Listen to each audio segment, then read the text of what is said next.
मुझे सहारा है तेरा जग के पालनहार, कार्तिक मास महात्म्य की कथा करूं विस्तार।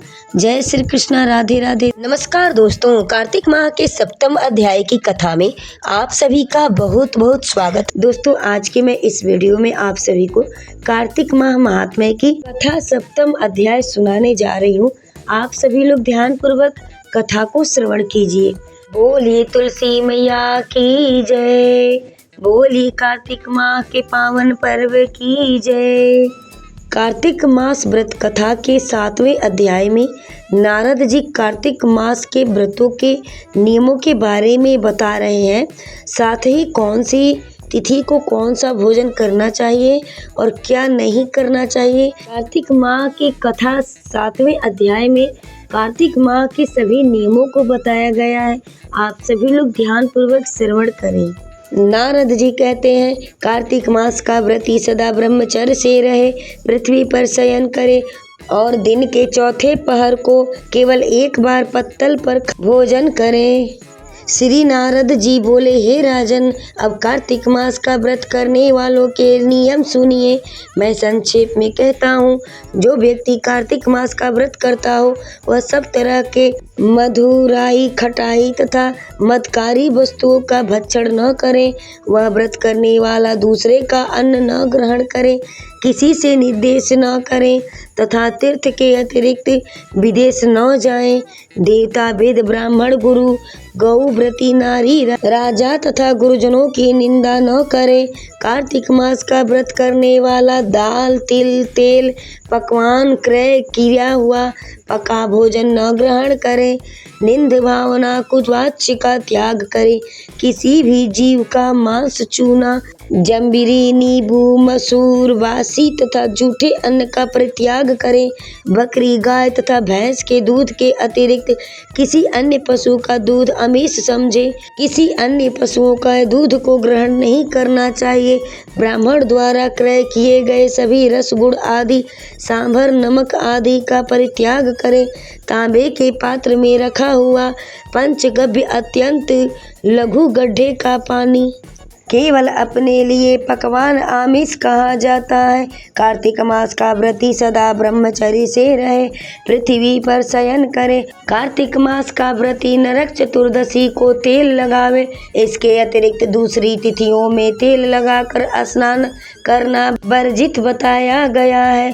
कार्तिक व्रती मनुष्य सिंघाड़ा, कोहड़ा, प्याज, भंटा यानी बैगन, गाजर, मूली इन सब वस्तुओं को ग्रहण न करें। लौकी, बैगन, कद्दू, कटेरी का फल, तरबूज तथा कैत इनको कार्तिक मास का व्रती को नहीं खाना चाहिए। व्रती मासिक धर्म के समय स्त्री से, चांडाल, पापी, ब्राह्मण, दोषी और नास्तिकों से संभाषण न करें। उनसे ज्यादा वार्ता न करें। उपयुक्त मनुष्यों, कुत्तों तथा कौओं द्वारा दृष्ट पका भोजन, सूतक के समय का पका भोजन, 2 बार पकाया हुआ जला अन्न न खाएं।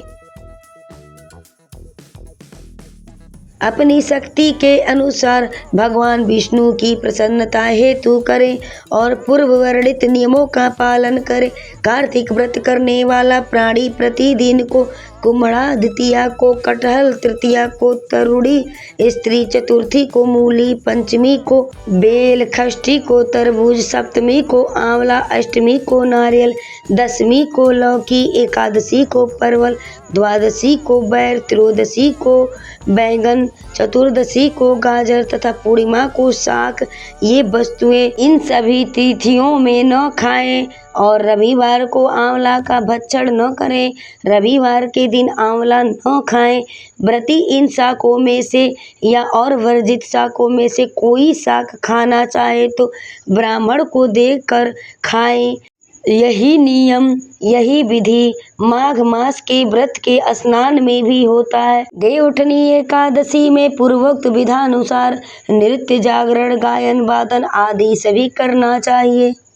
इस प्रकार कार्तिक व्रत विधि पूर्वक करने वाले सभी व्रती को देखकर यम के दूत जैसे सिंह की गर्जना से हाथी भाग जाते हैं, उसी तरह वहां से यम के दूत भाग जाते हैं। यह कार्तिक व्रत सब व्रतों में श्रेष्ठ है। इसके अतिरिक्त जितने व्रत यज्ञ हैं वे सब संख्या होकर भी इसकी तुलना नहीं कर सकते, क्योंकि यज्ञादि करने वाले प्राणी केवल स्वर्ग में ही निवास करते हैं, किंतु कार्तिक व्रती उससे श्रेष्ठ वैकुंठ धाम वैकुंठ लोक को जाते हैं।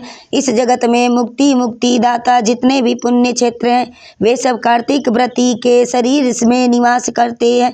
खराब सपने, मनसा, वाचा और कर्मणा किसी प्रकार का भी पाप हो, वह सब कार्तिक व्रत करने स्नान करने वाले प्राणी को देखते ही नष्ट हो जाते हैं। जिस प्रकार राजा की रक्षा उनके सेवक अंगरक्षक लोग करते हैं, उसी प्रकार उसी भांति कार्तिक व्रत करने वाले कार्तिक स्नान करने की रक्षा विष्णु भगवान की आज्ञा से इंद्रादि देवता सभी लोग करते हैं। विष्णु भगवान का व्रत कार्तिक व्रत करने वाला मनुष्य जहाँ कहीं भी वर्तमान में रहता है वह पूजित होता है। वहाँ पर उस स्थान पर ग्रह भूत और पिशाच आदि कोई भी नहीं रहने पाते, नहीं टिकते हैं। विधि विधान सहित कार्तिक व्रत करने वाले कार्तिक स्नान करने वाले मनुष्य के पुण्य का वर्णन चार मुख वाले ब्रह्मा जी भी कहते हैं, समर्थन करते हैं। यह विष्णु कार्तिक व्रत संपूर्ण पापों का नाश करने वाला व्रत है। पुत्र पौत्र धन तथा धान्य को अन्न करने वाला है, देने वाला है। यह कार्तिक व्रत जो मनुष्य करता है उसको तीर्थ के बराबर पुण्य मिलता है। तीर्थ में जाकर के सेवा करने से भी उच्चतम पुण्य फल की प्राप्ति होती है। उसको सब पुण्य फल कार्तिक व्रत से ही प्राप्त हो जाता है। बोले तुलसी मैया की जय, बोले विष्णु भगवान की जय, बोले लक्ष्मी मैया की जय। तो दोस्तों ये थी हमारी कार्तिक माह महात्म्य की 7वें अध्याय की कथा। इस कथा में आपको किस किस चीज़ का वर्णन बताया गया है आप लोगों ने ध्यान से सुना होगा। कार्तिक के व्रत के नियम का फल बताया गया है इस व्रत में। तो कार्तिक का कितना बड़ा महात्म्य है सिर्फ कार्तिक व्रत नियम पालन करने का।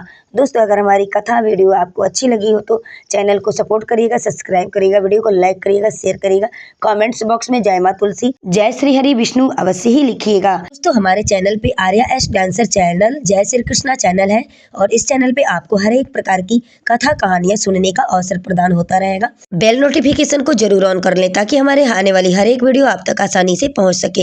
वीडियो में बने रहने के लिए आप सभी का धन्यवाद।